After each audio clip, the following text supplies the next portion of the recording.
கலச பூஜை ஆரம்பிக்கிறதுக்கும் நேரம் ஆயிடுச்சு. இன்னும் கலசத்தை வாங்க வேண்டிய ராஜராஜன் இங்க வரலையே. அவருக்கு உடம்பு இப்பதான் சரியாயிட்டு வருது. எதுக்கு அவர் முன்னாடியே கூட்டிட்டு வந்து கஷ்டப்படுத்தணும் தான் பூஜை ஆரம்பிக்கும் போது அவரை போய் கூட்டிட்டு வரலாம்னு இருந்தேன். கார்த்தி தம்பி சொன்னதை கேட்டியா சிவனாண்டி? கேட்டேன். ஆனா ஒண்ணுங்க, எனக்கு என்னமோ இவரை கூட்டிட்டு வரேன்னா ராஜராஜா இங்க வருவாரான்னு எனக்கு தெரியல. அவர் வரலன்னா கலச பூஜையை யாரை வச்சு பண்றதுன்னு யோசிங்க. இதுக்கு தான் இவர் உன்னை சத்தம் போடுறாரு. கார்த்தி தம்பி அவர் மாமாவை கூட்டு வரேன்னு சொல்றாரு. நீ வரலன்னா என்ன பண்றதுன்னு அபசகுணமா பேசுற. ஏன்பா பெரியவங்கள, ஊர் பொது காரியம் நடக்கும்போது 4 நல்லதையும் பேசணும், அதே சமயம் 4 கெட்டதையும் யோசிச்சு வச்சுக்கணுங்கிற விஷயம் உங்களுக்கு தெரிய வேண்டாமா? பேச்ச வளர்க்க வேண்டாம். நான் போய் மாமாவை கூட்டிட்டு வரேன். தாராளமா போங்க. நீங்க எங்களை மாதிரி ஆளுங்களை வைக்கலாம். அதுக்கு உங்களுக்கு சப்போர்ட் பண்ண உங்களுக்கு ஆளுங்களும் இருப்பாங்க. ஆனா சாமி எல்லாம் காக்க வைக்காதீங்க. அப்புறம் உங்களால நாங்க தேவையில்லாம தெய்வத்தோட கோபத்துக்கு ஆளாகிற மாதிரி ஆயிடும்.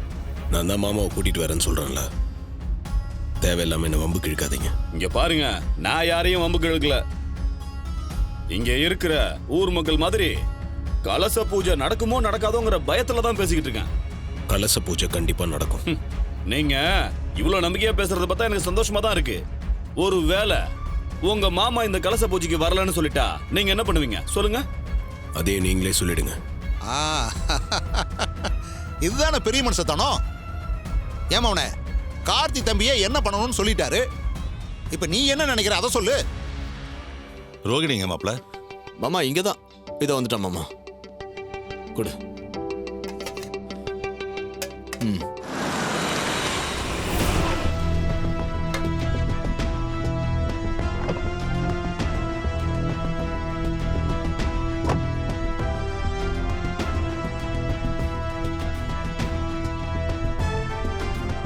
அவன்தான். வாக்கா வா.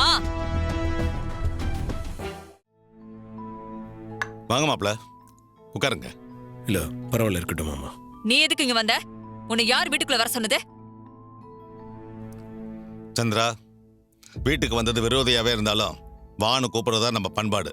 மாமா, வந்தவரு நமக்கு விருந்தாளியும் இல்ல விரோதியும் இல்ல, துரோகி. இவரை எப்படி மாமா நம்ம வீட்டுக்குள்ள, அதுவும் நடுக்கூடத்துல உட்கார சொல்றீங்க?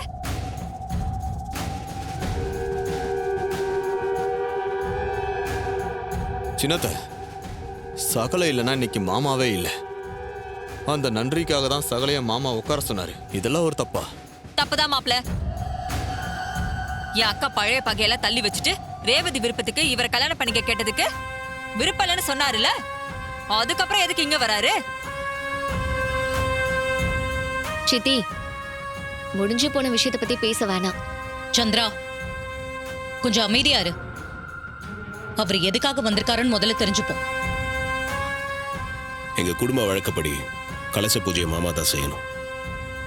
அவர் கையால தான் இந்த பூஜை நடக்கணும். அதுக்கு அவரை கூட்டிட்டு போலாம் தான் வந்தேன்.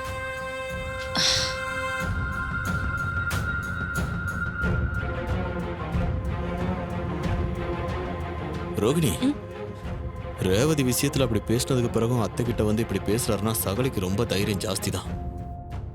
ரேவதி விஷயத்துல நாம இவ்ளோ தூரம் நிம்மதியா இருக்கிறதுக்கு காரணமே கார்த்தி தான்.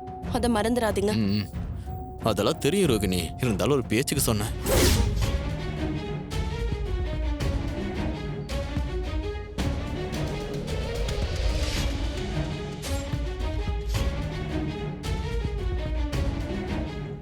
இங்க பாரு மோனே, இப்படி எல்லா பயல்களும் வாயை பார்த்து நிக்கிறத பார்த்தா எனக்கு ரொம்ப பாவமா இருக்குடா. சித்தப்பா, எனக்கும் பாவமா தான் இருக்கு. என்ன பண்ண? இன்னும் அந்த கார்த்தி ராஜராஜனை கூட்டிட்டு வருவான்னு இந்த ஊர் நம்புதே. ஐயா பெரியவங்கள, கலச பூஜைக்கு ராஜராஜன் வருவாருன்னு இன்னுமா நம்பிக்கிட்டு இருக்கீங்க? அதான் கார்த்தி தம்பி ராஜராஜன் ஐயாவை கூட்டிட்டு வர போயிருக்காருல்ல, அதுக்குள்ள ஏன் சிவனாண்டி இப்படி கலகம் பண்ணிட்டு இருக்க? ஏய்யா, ஏன் மாமா ஒரு வார்த்தைக்கு கேள்வி கேட்டா அதுக்கு போய் கலகம் அதுங்கிற? ஏங்க, இத்தனை வருஷம் இந்த கோயில் விசேஷத்துக்கு ராஜராஜன் அனுப்பாத சாமுண்டீஸ்வரி இப்ப மட்டும் எப்படி அனுப்புவாங்கன்னு நம்புறீங்க?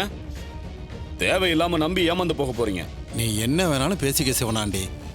எங்களுக்கு கார்த்தி தம்பியை பத்தி நல்லாவே தெரியும். அவர் ஐயா ராஜா சேதுபதியோட ரத்தம். சொன்ன சொல்ல காப்பாத்துவார்னு எங்களுக்கு நல்லாவே தெரியும்.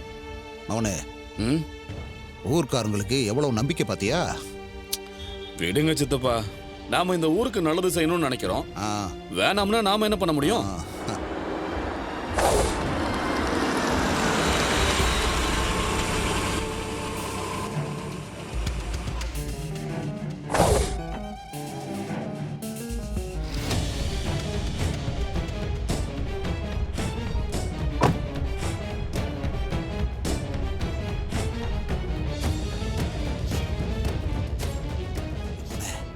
மாமா, அக்கா, சுவாதி, உங்க எல்லார்கிட்டயும் நான் ஒன்னு சொல்லிக்கிறேன், நல்லா கேட்டுக்கோங்க.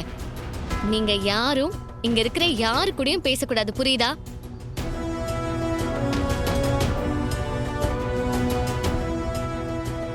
ஏண்டி இப்படி மாறிட்ட?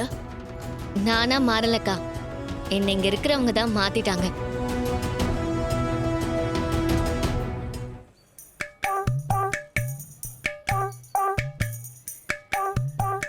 ரேவதி, சொல்றேன்னு தப்பா எடுத்துக்காத. நீ வர வர உங்க அம்மா மாதிரியே மாறிட்டு வர. இங்க பேசாதீங்க, அங்க பார்க்காதீங்கன்னு ஏகப்பட்ட கண்டிஷன் போடுற. அத்தையே இன்னைக்கு எங்களை ஃப்ரீயா விட்டுட்டாங்க. ஆனா நீ என்னடானா அவங்கள விட மோசமா ரூல்ஸ் போட்டுக்கிட்டு இருக்க. இங்க நின்னுட்டு மத்தவங்க பேசுறதெல்லாம் நீங்க கேட்டுட்டு இருக்காதீங்கப்பா. அம்மா சொன்ன பேச்ச நம்ம மீறக்கூடாது. பூஜை முடிஞ்சதும் நேரா வண்டியில ஏறி வீட்டுக்கு வந்துடணும்னு கராரா சொல்லிருக்காங்க. இங்க யார்கிட்டயும் தேவையில்லாம பேச வேணாம். வாங்கப்பா, உள்ள போலாம். உங்க அம்மா பேச்ச நான் என்னைக்கு மீற மாட்டேம்மா. நீ வேற ரூல்ஸ் எல்லாம் போட்டு என்ன மிரட்டிட்டு இருக்காது. பூஜை முடிஞ்ச உடனே நேரா வீட்டுக்கு போயிடலாம். வா போலாம். பாவம் மாமா, நீங்க வீட்ல ஒரு சாமுண்டீஸ்வரி, வெளியே ஒரு சாமுண்டீஸ்வரி. உங்க பார்த்தா ரொம்ப கஷ்டம் மாமா. மாமா, நீங்க என்னதானே சொல்றீங்க? நான் ஒன்னும் சொல்ல ரேவதி, இங்க இருக்கிற ஈஸ்வரிய சொன்னேன். போலாமா? மாப்பிள போலாம்.